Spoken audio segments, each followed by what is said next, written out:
তং তপ্ত জীবনং কবিভিরীরিতং কল্মষাপহম শ্রবণমঙ্গলম শ্রীমদাততং ভুবি গৃণন্তি ইয়ে ভুরিদা জনাঃ।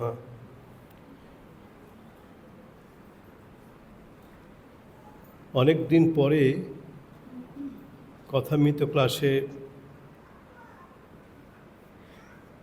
আমি আসতে পেরেছি এবং আপনাদের সঙ্গে দেখা হচ্ছে।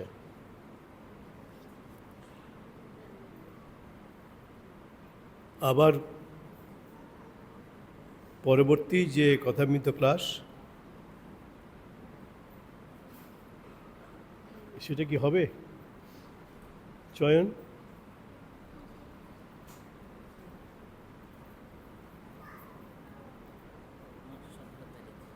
তাহলে পরের ক্লাসটা হচ্ছে না, একেবারে 17 এপ্রিল। 3 তারিখে হচ্ছে না, 10 তারিখে হচ্ছে। এপ্রিল মাসের 3 তারিখে একটা শুক্রবার, 10 তারিখে একটা শুক্রবার। তো সেই সময় আমাকে দীক্ষার প্রয়োজনে ঢাকার বাইরে থাকতে হবে, যার ফলে পরবর্তী শুক্রবার 3রা এপ্রিল এবং তারপরে শুক্রবার 10ই এপ্রিল আমি ঢাকায় থাকছি না, যার ফলে একেবারে 17ই এপ্রিল, 15 এপ্রিল আমাদের নববর্ষ, 16 এপ্রিল বাদ দিয়ে 17ই এপ্রিল একটা শুক্রবার আছে, ওই দিন আবার কথামৃত ক্লাস হবে। কিন্তু আজকের কথামৃত ক্লাসের পরে আবার 17ই এপ্রিল কথামৃত ক্লাস হবে। এটা আপনারা যারা আছেন তারা মনে রাখবেন। দীর্ঘদিন পরে হচ্ছে বলে আপনাদের হয়তো আমি যে কথাগুলো আগের ক্লাসে বলেছিলাম সেগুলো মনে নেই, এটা স্বাভাবিক, কিন্তু আমারও তো কোনো উপায় নেই, আমাকে তো বাইরে যেতে হবে ওই দীক্ষার প্রয়োজনে। সুতরাং এখানে তখন অনুপস্থিত থাকতে হয় এবং কথামৃত ক্লাস আমি তখন নিতে পারি না, এটা আপনারা জানেন সবাই। তো সেটি আবার বলে দিলাম, পরবর্তী ক্লাস আমাদের হবে 17ই এপ্রিল শুক্রবার। আমাদের গত যে কথামৃত ক্লাসটি আমরা করেছিলাম সেটি ছিল 9ই জানুয়ারি, পরদিন ছিল 10ই জানুয়ারি স্বামীজির জন্মতিথি। তারপরে আর ক্লাস হয়নি, এতদিন পরে আবার ক্লাস করার আমার সুযোগ হচ্ছে। তো সেদিনকে আমি বলেছিলাম, আপনারা সেদিন ছিলেন তারা শুনেছিলেন, কিন্তু ওটা স্মৃতিতে থাকাটা কঠিন, মনে থাকা কঠিন মানুষের পক্ষে। আমি সেদিন বলেছিলাম যে স্বামীজির কথা প্রসঙ্গত এসেছিল, স্বামী বিবেকানন্দের কথা, এবং প্রসঙ্গত আমরা বলেছিলাম শিকাগো ধর্ম মহাসভায় স্বামী বিবেকানন্দের যে আবির্ভাব সেইটির প্রসঙ্গে আমি বলেছিলাম। সেই প্রসঙ্গটা আর পুনরাবৃত্তি করতে চাইছি না, আমরা সরাসরি আজকে আমাদের যে আলোচনা পাঠ সেখানটাই চলে যাচ্ছি। এখানে দেখছি যে 4র্থ পরিচ্ছেদ, প্রথমেই এটি গুরু প্রণাম দিয়ে শুরু হচ্ছে। গুরু গীতা নামে একটি গ্রন্থ আছে, আপনারা হয়তো অনেকে জানেন। সেই গুরু গীতার মধ্যে অনেক গুরুর প্রণাম মন্ত্র আছে। একটা তো আপনারা জানেন, গুরুর ব্রহ্মা, গুরুর বিষ্ণু, গুরুর দেব মহেশ্বর, গুরুরেব পরং ব্রহ্ম তস্মৈ শ্রী গুরবে নমঃ। আজকে আমাদের দীক্ষা ছিল শুক্রবার, তো শুক্রবারে দীক্ষা হয়। আমি যদি থাকি এখানে শুক্রবার, তাহলে শুক্রবার দিন দীক্ষা হয়। আজকে দীক্ষা ছিল, এখানেও আমাদের অনেক ভক্ত আজকে দীক্ষা নিয়েছেন।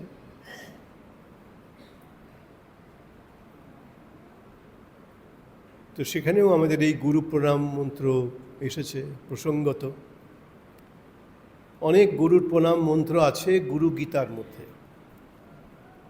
তাহলে একটি প্রণাম মন্ত্র এখানে দিয়ে আজকের পরিচ্ছেদটি শুরু হচ্ছে।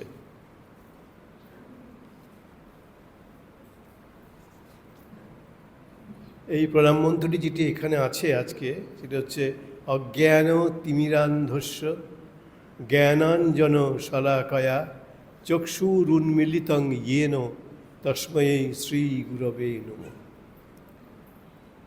এখানে বলা হচ্ছে এই প্রণাম মন্ত্রটিতে যে আমাদের চোখ যেন অজ্ঞানরূপ যে তিমির, তিমির মানে অন্ধকার, অজ্ঞানরূপ যে তিমির মানে অন্ধকার, তার দ্বারা আচ্ছন্ন হয়ে গেছে। অজ্ঞানরূপ অন্ধকারের দ্বারা আমাদের চোখ যেন আচ্ছন্ন, ঢাকা পড়ে গেছে। সেই বন্ধ চোখ তাকে খুলতে হবে।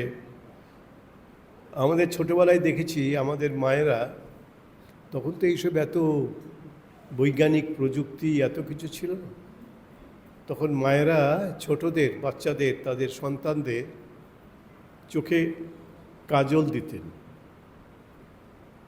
এই নিজের ঘরোয়া পদ্ধতিতেই কাজলটি তৈরি করতেন তারা, এবং সেটি চোখে পরিয়ে দিতেন ছোটদের।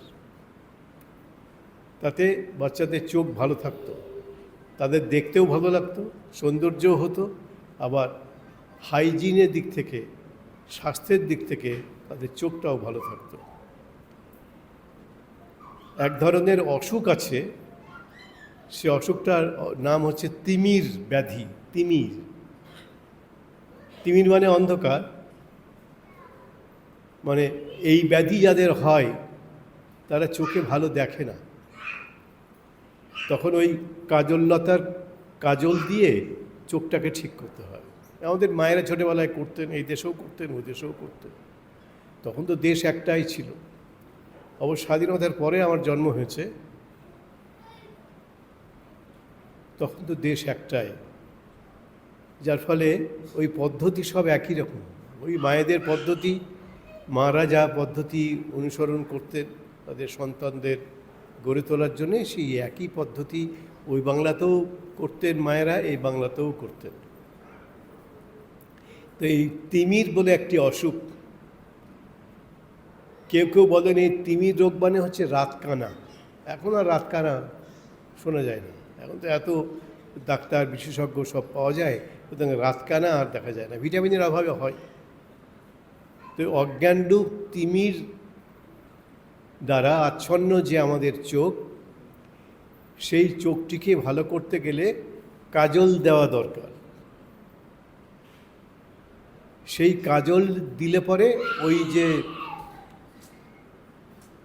এই বাচ্চা যাদের একটু সামলান না, এ তো সকলের ডিস্টার্ব করছে, এই বাচ্চাগুলোকে কেন যে নিয়ে আসেন তাও তো বুঝি না। এই সকলের উপদ্রব হচ্ছে, মাও সামাল দিতে পারছে না।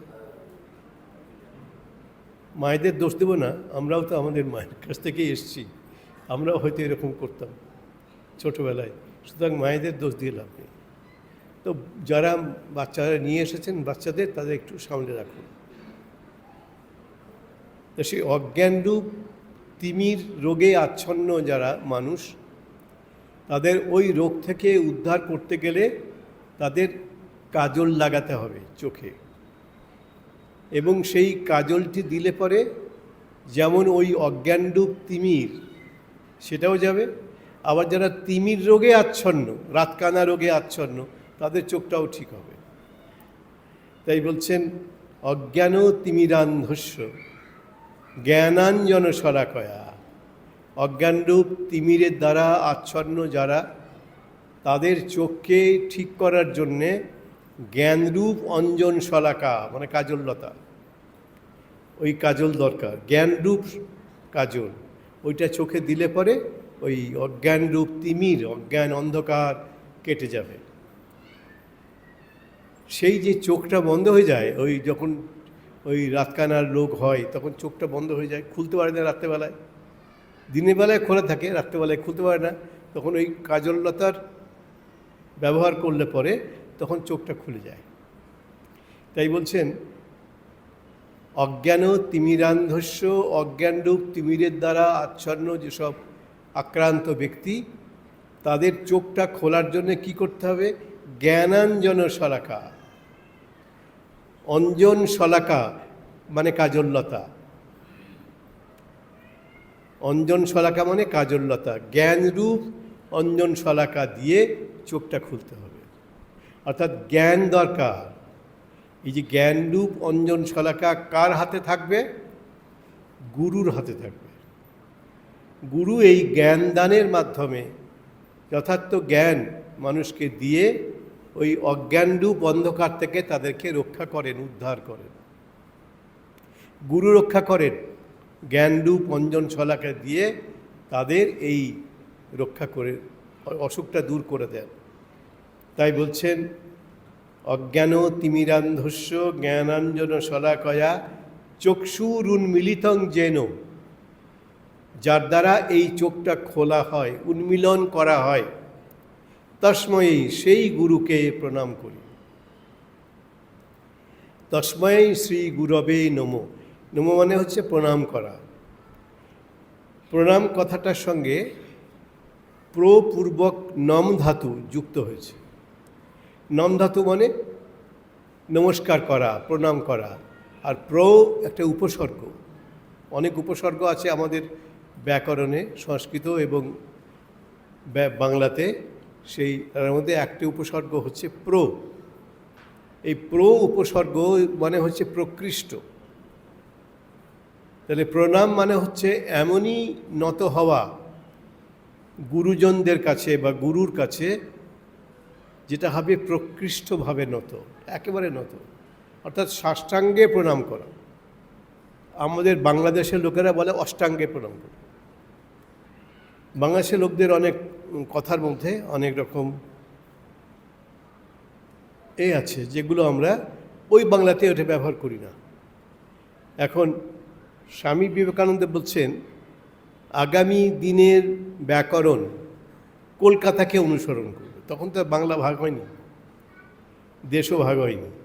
বলছেন আগামী দিনের ব্যাকরণটা কলকাতার ভাষাকে অনুসরণ করবে। এখনও আপনারা যে ঢাকায় কথা বলেন, এটা কলকাতার ভাষার সঙ্গে মিল আছে। এখন কলকাতাকে অনুসরণ করছে বলে এখানকার লোকের রাগ হবে যে কলকাতা কেন অনুসরণ করব। রাগ হওয়ার কথা না। ব্যাকরণ তো ব্যাকরণই, সেটা কলকাতা হোক আর ঢাকা হোক, তার কোনো নেই। তা আগামী দিনের বাংলা সাহিত্য, বাংলা ভাষা, স্বামী বিবেকানন্দ বলছেন কলকাতার ভাষাকে অনুসরণ করুন।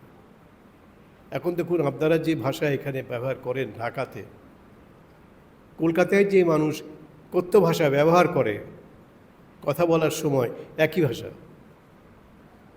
এমনি লোকাল আঞ্চলিক যে ভাষা সেটা একটু আলাদা, সেটা হয়তো আমরা বুঝতেই পারবো না। ঢাকায়া কুট্টি বলে একটা কথা আছে, তাদের যে ভাষা সেটা আপনারা ঢাকার লোকেও বুঝতে পারবে না, আজকের ঢাকার লোকেরা। এখন ব্যাকরণ তো আর এইটার সঙ্গে যুক্ত থাকে না, ব্যাকরণটা আলাদা, গ্রামারটা আলাদা। এই গ্রামার হচ্ছে ভাষারকে কন্ট্রোল করে, ভাষা কীরকম করে বলবো, কিভাবে বলবো, কোন শব্দটা ঠিক ঠিক ব্যবহার করব, এটা ব্যাকরণের মাধ্যমে হয়ে থাকে। তাহলে ব্যাকরণের খুব গুরুত্ব আছে। সারা পৃথিবীর সব সাহিত্যেই গ্রামার আছে। গ্রামার মানে ব্যাকরণ। আমাদের বাংলাতেও গ্রামার আছে। এই গ্রামারের প্রথম যিনি ব্যক্তিত্ব, তিনি হচ্ছেন পাণিনি। আপনারা নাম শুনে থাকবেন। পাণিনি হচ্ছেন গ্রামারের পুরোধা। তিনি গ্রামার রচনা করেছিলেন, অষ্টাধ্যায়ী। তার যে গ্রামারের বই, ব্যাকরণের বই, সেই বইটির নাম অষ্টাধ্যায়ী, পাণিনি। আজ থেকে প্রায় 2500 বছর আগে তার জন্ম হয়েছিল। পাণিনি তিনি ব্যাকরণটা তৈরি করেছিলেন। বেদের মধ্যে যে কথা ব্যবহার হয়েছে সে তো প্রাচীন সংস্কৃত সাহিত্য, অতি প্রাচীন। সেগুলো পাণিনি তার গ্রামারের মধ্যে নিয়ে এসে ঠিক করে দিয়েছেন, এইরকম হবে, এরকম হবে না ইত্যাদি। এই ব্যাকরণ তিনি নির্মাণ করেছিলেন পাণিনি। এই পাণিনির ব্যাকরণকেই অনুসরণ করছে আমাদের প্রাচীন বাংলার ব্যাকরণ। সংস্কৃত থেকে তো আমাদের ভাষা এসছে। দক্ষিণ ভারতীয় ভাষা ছাড়া সারা দেশের, মানে তখন তো ভারতবর্ষ আমাদের দেশ ছিল, সারা ভারতবর্ষের ভাষা ওই সংস্কৃত ব্যাকরণকেই অনুসরণ করে চলেছিল। সংস্কৃত থেকেই আমাদের ভাষা, এই বাংলা ভাষা বেরিয়ে এসছে, সেখান থেকেই উঠে এসছে বাংলা ভাষা। তো সেই বাংলা ভাষার মধ্যে প্রধান হচ্ছে বাংলা ব্যাকরণ, যেটা সংস্কৃত ব্যাকরণ অনুসারেই গড়ে উঠেছে। সংস্কৃত হচ্ছে আমাদের সব ভাষার জননী, দক্ষিণ ভারতীয় ভাষাগুলি ছাড়া। দক্ষিণ ভারতীয় 4টে ভাষা, তামিল, তেলুগু, মালায়ালাম, আর একটা হচ্ছে তামিল, তেলেগু, মালায়ালাম, আর একটা ভাষা আছে, 4টে ভাষা। এই 4টে দক্ষিণ ভারতীয় ভাষা ছাড়া বাদবাকি সব ভাষা প্রধানত সংস্কৃত ব্যাকরণ অনুসারেই গড়ে উঠেছে, নির্মাণ হয়েছে। তো সেই সংস্কৃত ব্যাকরণেই বলা হচ্ছে যে আমাদের সেই অনুসারে বলা হচ্ছে অজ্ঞানরূপ তিমির, অজ্ঞানরূপ যে রাতকানা রোগ, রাতের বেলায় দেখতে পায় না, এখন আর দেখা যায় না, ওটা হচ্ছে ভিটামিনের অভাবে হয়। এই যে রাতের বেলায় দেখতে পায় না যারা, রাতকানা বলতো আগে, এই রাতকানা রোগটা ভিটামিনের অভাবে, অন্য কোনো ব্যাপার নেই। ভিটামিনটা খাইয়ে দিলেই আবার রাতকানা রোগ ঠিক হয়ে যাবে। এখন বিজ্ঞানের অগ্রগতির সঙ্গে সঙ্গে আমাদের তো অনেক অগ্রগতি হয়েছে। এখন এমন একটা জায়গায় এই বিজ্ঞানের অগ্রগতি পৌঁছেছে যে বিস্ময়কর, আমরা চিন্তাই করতে পারি না। এখন হঠাৎ দেখছি এই সম্প্রতি, মানে 4-5 মাসের মধ্যে দেখতে পাচ্ছি একটা জিনিস চলছে, ওটাকে বলছে এআই। এআই মানে হচ্ছে আর্টিফিশিয়াল ইন্টেলিজেন্স। এমন করে দেবে, আপনাকে ছবি এঁকে দেবে, আরে বুঝতেই পারবে না যে সত্যি সত্যি ছবি নাকি এমনি বানানো হয়েছে। এটাকে বলে আর্টিফিশিয়াল ইন্টেলিজেন্স।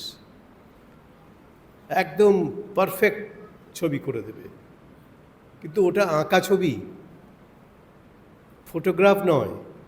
এমন করে দেবে যে আপনি বুঝতেই পারবেন এটা ছবি না সত্যিকারের ছবি নাকি আঁকা। বিজ্ঞান যে জায়গায় পৌঁছচ্ছে, এখন শুনলাম যে এই যে আমেরিকার সঙ্গে ইরানের যুদ্ধ হচ্ছে, আমেরিকা ইসরায়েল একদিকে আর ইরান আরও 2-1টা রাজ্য আর একদিকে যুদ্ধ হচ্ছে। এখন নাকি 2000 কিলোমিটার দূর থেকে একটা মিসাইল ছুড়বে, এবং যে লক্ষ্যবস্তুকে উদ্দেশ্য করে মিসাইলটা ছুড়বে 2000 কিলোমিটার দূর থেকে একদম ধ্বংস করে দিয়েছে।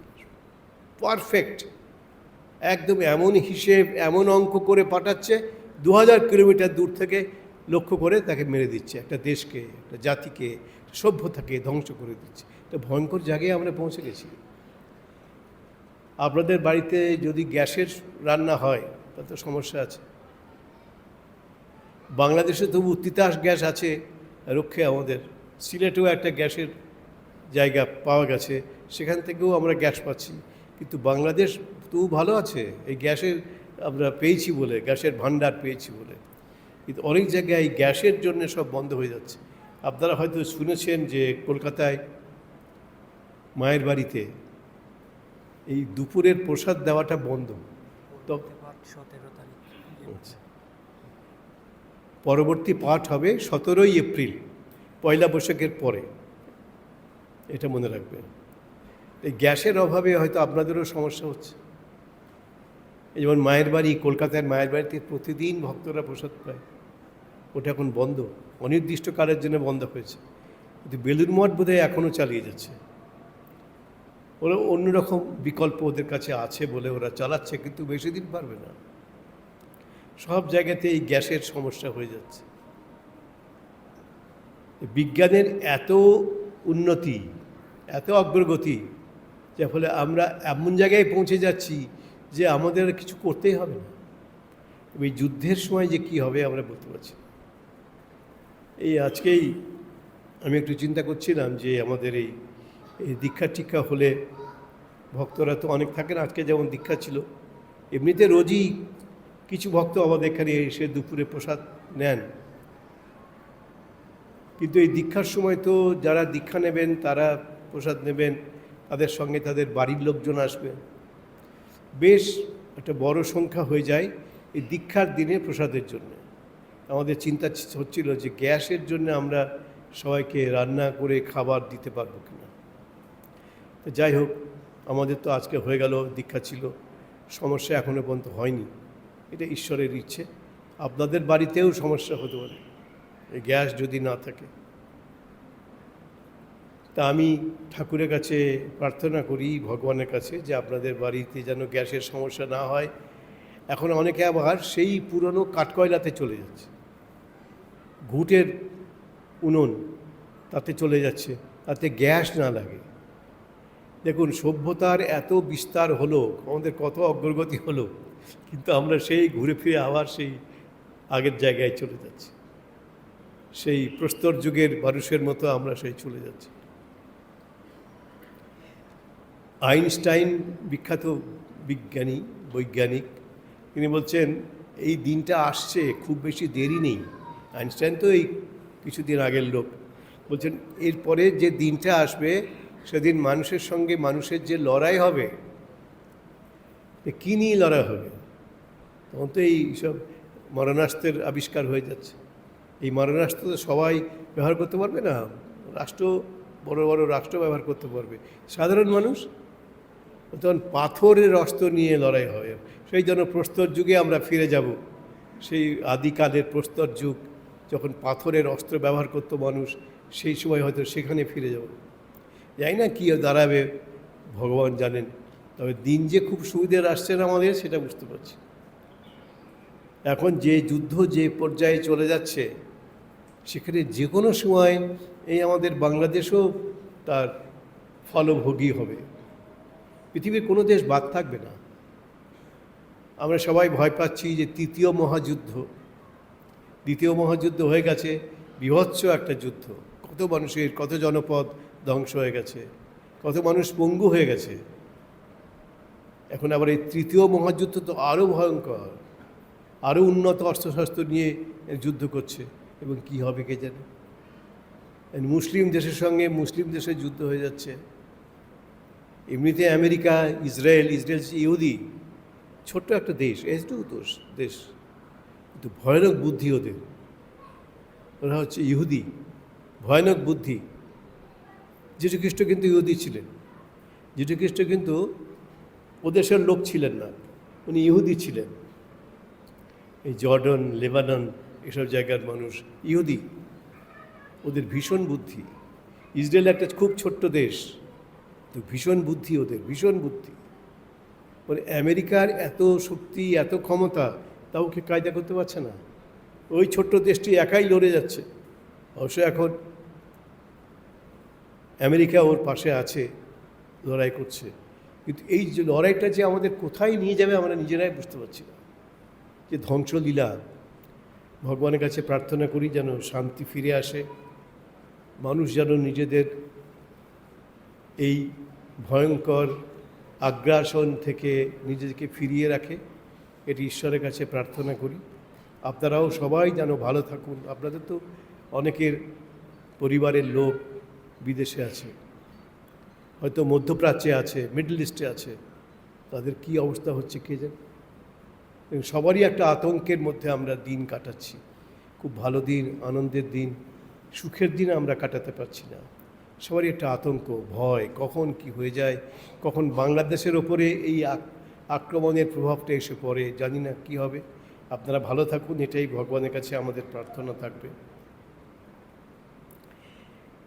এবার মাস্টারকে তিরস্কার ও তাহার অহংকার চূর্ণ করুন।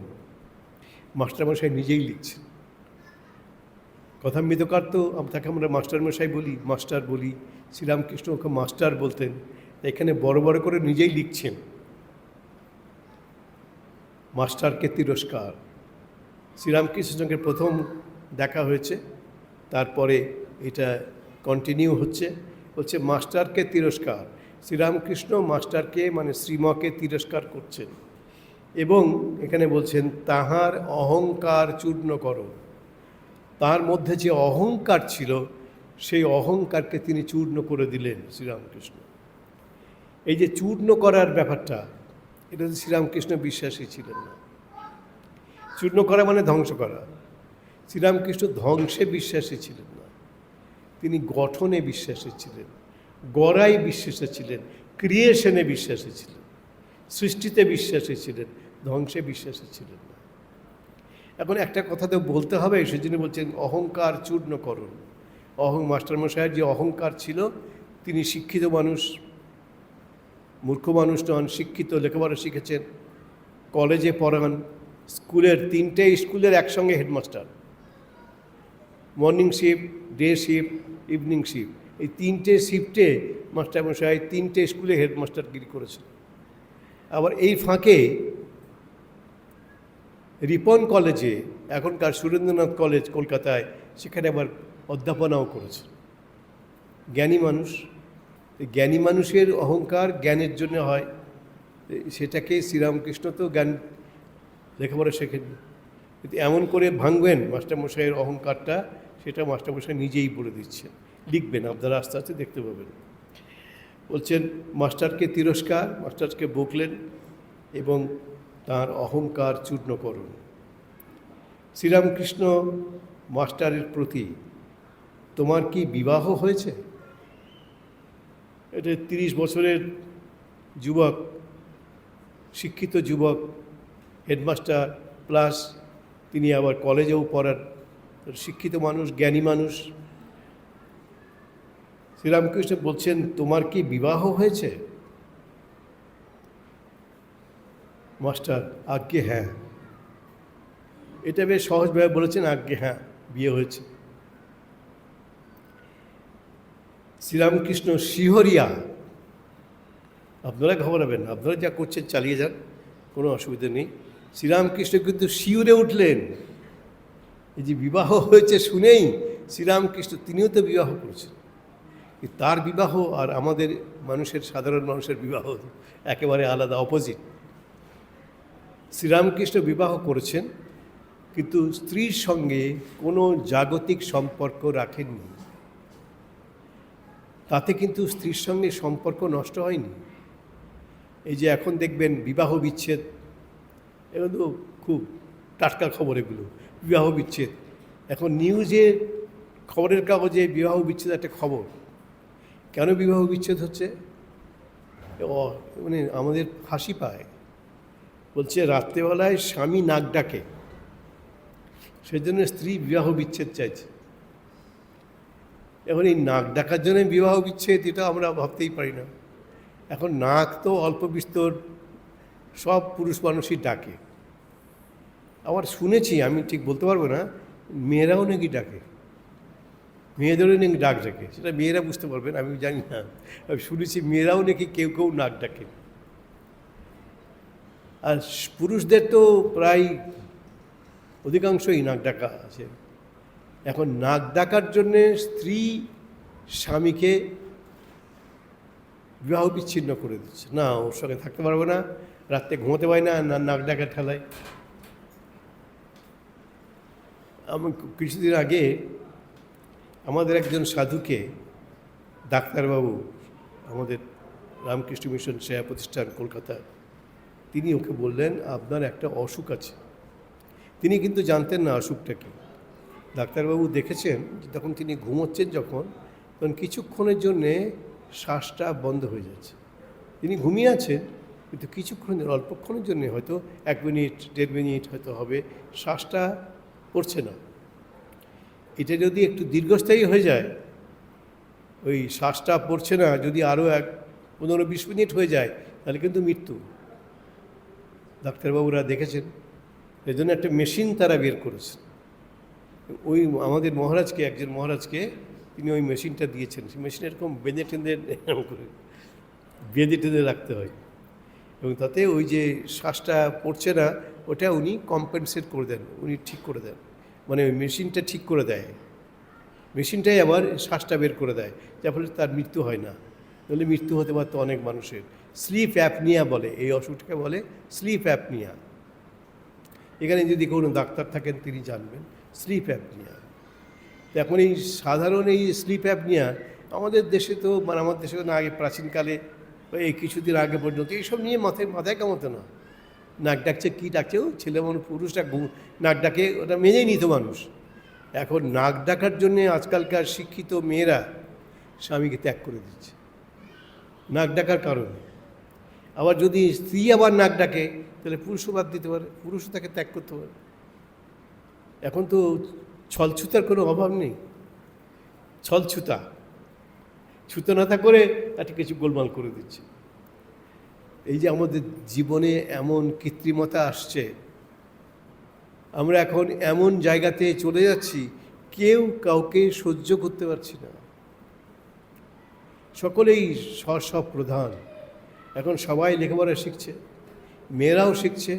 এটা শ্রীরামকৃষ্ণ চেয়েছেন মেয়েরা লেখাপড়া শিখুক, স্বামীজি তো চেয়েছেনই, এমনকি শ্রী মাও চেয়েছেন মেয়েরা লেখাপড়া শিখুক, তিনিও শিখতে চেষ্টা করেছিলেন, কিন্তু তখনকার সমাজ তো তাকে শিখতে দেয়নি।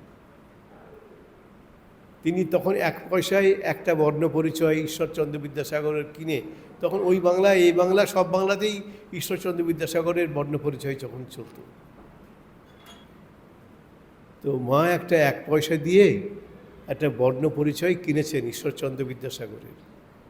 ওইটা মা পড়ছেন দেখে ঠাকুরের ভাগ্নে হৃদয় তিনি হাত থেকে কেড়ে নিলেন। মায়ের থেকে বয়সে তো অনেকটা বড় ছিলেন, হাত থেকে কেড়ে নিলেন, বলছেন মেয়ে মানুষ আবার লেখাপড়া শিখবে কি? ভাবুন, আজকের মেয়েরা সব শুনবে। এখন পৃথিবী এগিয়ে যাচ্ছে, আজকালকার মেয়েদেরকে যদি বলে মেয়ে মানুষ লেখাপড়া শিখবে কি, এসব বললে হবে? এখন তো মেয়েরা তো ছেলেদের সঙ্গে পাল্লা দিয়ে, আমার মনে হয় অনেক সময় ছেলেদেরকেও অতিক্রম করে চলে যাচ্ছে মেয়েরা লেখাপড়ার দিক থেকে, মেয়েরা এগিয়ে যাচ্ছে। শ্রীরামকৃষ্ণ তখনকার লোক হয়েও তিনি চাইতেন তার স্ত্রী লেখাপড়া শিখুক। মাও তখনকার দিনের মহিলা হয়েও তিনি চেয়েছিলেন লেখাপড়া শিখতে, কিন্তু সমাজ শিখতে দেয়নি। যার ফলে শ্রী মায়ের যে জীবনী, শ্রেষ্ঠ জীবনী, আমাদের একাদশ অধ্যক্ষ রামকৃষ্ণ সংঘের পরম পূজ্যপাদ স্বামী গম্ভীরানন্দজির লেখা, অসাধারণ জীবনী, সুন্দর ভাষা। তিনিও লিখেছেন ওই বইতে যে মা পড়তে পারতেন কিন্তু লিখতে পারতেন না, এবং লিখেছেন মা নিরক্ষরা ছিলেন, মানে অক্ষর জ্ঞান মায়ের ছিল না, এটা তিনি লিখেছেন। এই কথাটি বর্তমানে আমি আগে আপনাদেরকে একসময় বলেছি, এই কথাটি এখন ভুল প্রমাণিত হয়েছে। মা লিখতেও পারতেন, পড়তেও পারতেন, দুটোই পারতেন। সুতরাং তখনকার দিনে যে সমস্ত উপাদান তখন পাওয়া গেছিল তার ভিত্তিতে মাকে নিরক্ষরা বলা হয়েছে, তিনি বলেছিলেন। এখনকার যে উপাদান আমরা পেয়েছি তাতে প্রমাণিত হয়ে গেছে যে মা লিখতে জানতেন, মা পড়তে জানতেন। ভগ্নী নিবেদিতার যে বিশাল অসাধারণ গ্রন্থ আছে, মাস্টার রাজায় সোহাইম, স্বামীজিকে যেমন দেখেছি, সেই গ্রন্থের মধ্যে নিবেদিতা লিখছেন যে মাতা দেবী, মানে মা, শ্রী মা, তিনি প্রতিদিন তার জীবনের মানে সময়ের কিছুটা সময় তিনি রামায়ণ পাঠে ব্যয় করেন। কৃত্তিবাসী রামায়ণ, অফকোর্স কৃত্তিবাসী রামায়ণ পাঠ করে তার সময় যায়, মানে প্রতিদিন তিনি পাঠ করতেন কৃত্তিবাসী রামায়ণ। রামায়ণের প্রতি তার এই যে ফ্যাসিনেশন, কেন বলতে পারবো না, কিন্তু আমরা তো বিশ্বাস করি যে তিনিই তো সীতা হয়ে আগে এসেছিলেন, এই জন্য রামায়ণের প্রতি তার একটা ফ্যাসিনেশন থাকতেই পারে। মা যখন দক্ষিণ ভারতে তীর্থ করতে গেলেন রামেশ্বরম, রামনাদের রাজার অধীনে তখন রামেশ্বরম মন্দির ছিল, তো ওই রামনাদের যে ওখানে যে শিব আছেন রামেশ্বর, সেই শিবটি মাথাটা অনেকটা এবড়ো খেবড়ো হয়ে আছে। শোনা যায় যে যখন লঙ্কা জয় করে সীতাকে উদ্ধার করে রাম নিয়ে আসছেন, অযোধ্যায় ফিরছেন, তখন সীতার ইচ্ছা হলো তিনি শিবের পুজো করবেন।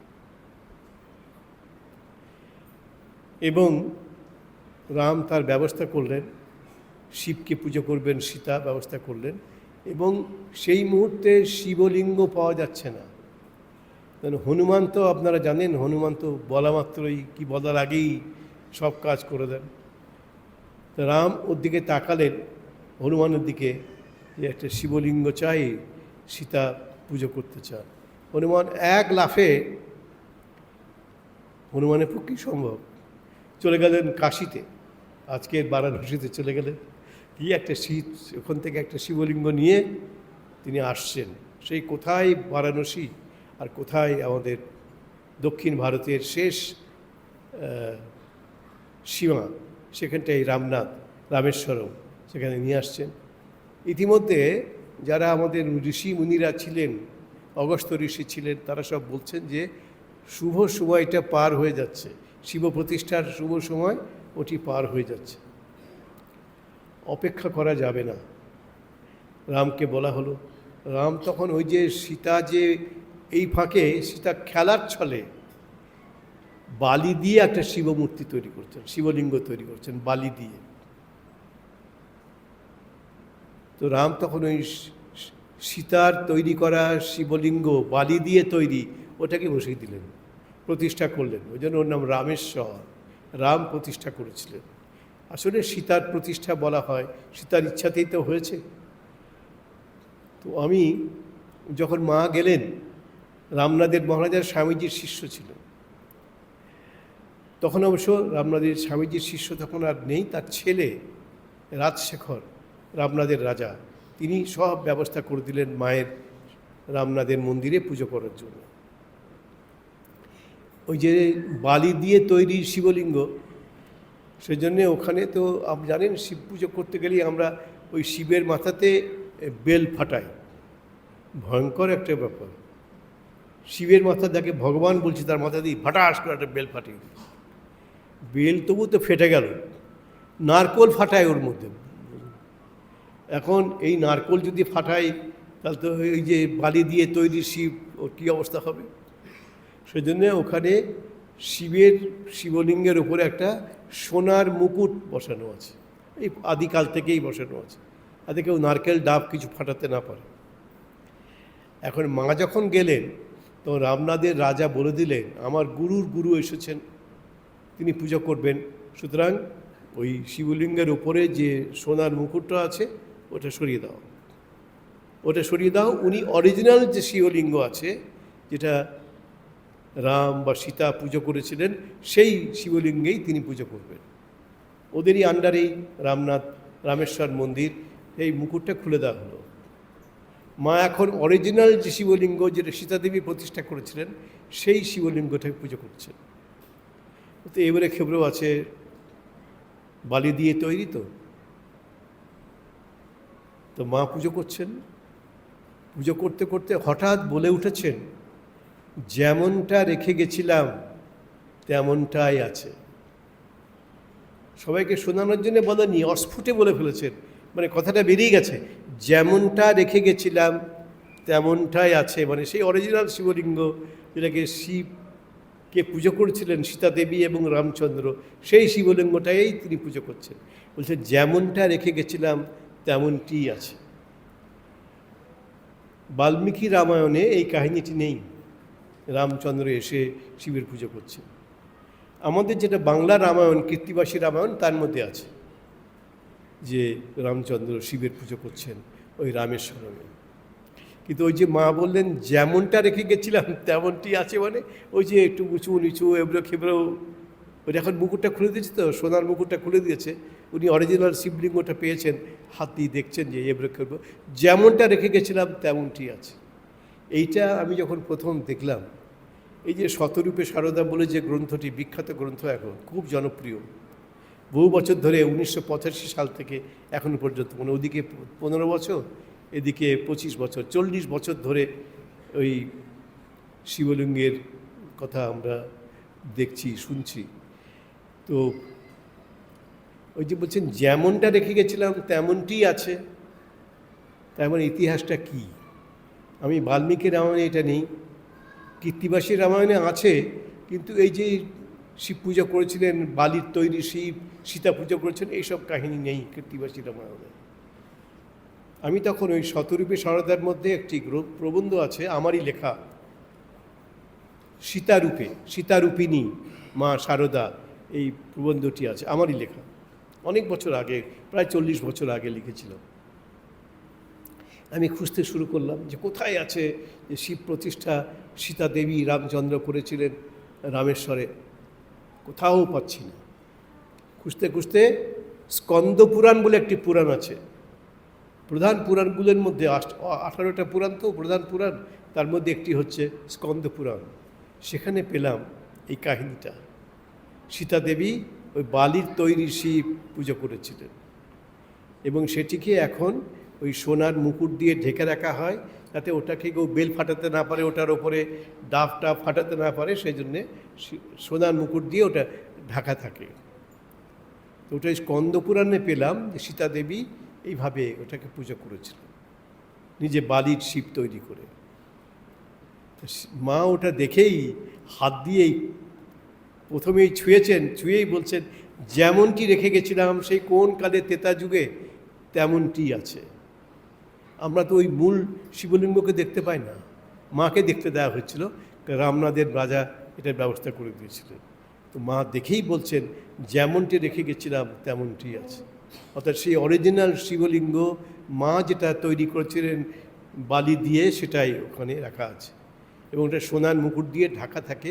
সাধারণ দর্শনার্থী তারা ওকে দূর থেকে দেখেন, কিন্তু স্পর্শ করতে পারেন না।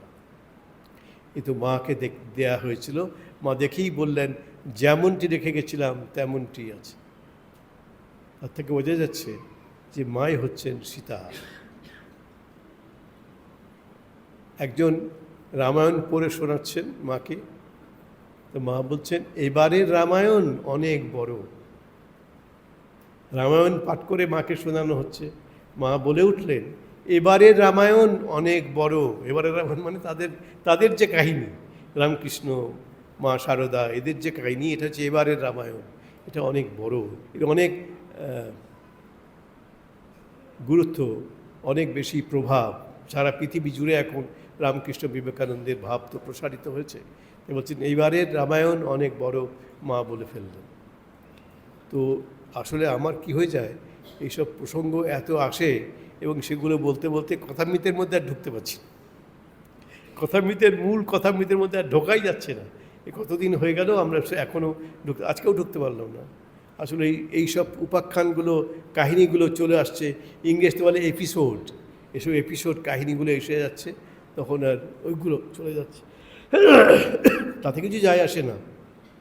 আমাদের কথার তো আর শেষ নেই। রবীন্দ্রনাথ লিখেছেন না, শেষ নাহি যে, এই কথার তো শেষ নেই। অনন্তকাল ধরে অনন্ত কথা, ভগবানের কথা চলতেই থাকবে। তো আমার কথা এখন শেষ করছি, মানে করতে বাধ্য হচ্ছি। আমি তো বলতে পারি, কিন্তু টাইম একটা ফ্যাক্টর, টাইমটা মানতে হবে, আপনাদেরকেও বাড়ি ফিরতে হবে। আপনারা ভালো থাকবেন। আবার আমাদের দেখা হওয়ার কথা ঈশ্বরের ইচ্ছে হলে 17ই এপ্রিল নববর্ষের দুদিন পরে, 15 এপ্রিল নববর্ষ আমাদের, 17 এপ্রিল আবার আপনাদের সঙ্গে দেখা হবে। সেদিন শুক্রবার, সেদিন আবার এই কথামৃতর আলোচনা হবে। সবাইকে ধন্যবাদ এবং নমস্কার জানাই। ভালো থাকবেন।